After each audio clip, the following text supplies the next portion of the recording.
দেখো, মাছ ধরার এক অভিনব পদ্ধতি। কোনো খাটাখাটনি নেই, কিছু নেই। এই পাশে বাঁশের বেড়া দিয়ে জলটা পাস হচ্ছে। তোমরা নিশ্চয়ই একটা আওয়াজ শুনতে পাচ্ছ, শশ করে। তার উপরে মশারি কাপড় টানিয়ে রেখেছে।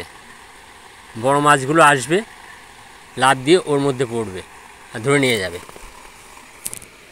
একটা শোল মাছ অবশ্য ওইখানে পড়েছে, ও পাশে দেখা যাচ্ছে না।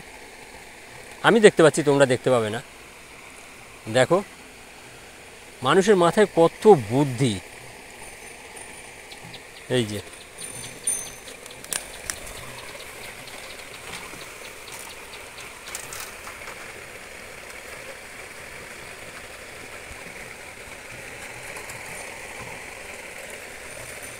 ওই পাশে শোল মাছটা নড়াচড়া করছে, কিন্তু ওর বেরোনোর কোনো উপায় নেই। ও পাশে মশারির মধ্যে পড়েছে জলে। আমি তো মাছ ধরার বুদ্ধি থেকে অবাক হয়ে যাচ্ছি। এত বুদ্ধি মানুষের মাথায়। দেখো, আবার ওই পাশে বাঁশ দিয়ে একটা সাঁকো তৈরি করেছে এই পারে ওপারে আসা যাওয়ার জন্য। এই পদ্ধতিটা কেমন লাগলো তোমাদের, তোমরা জানাবে।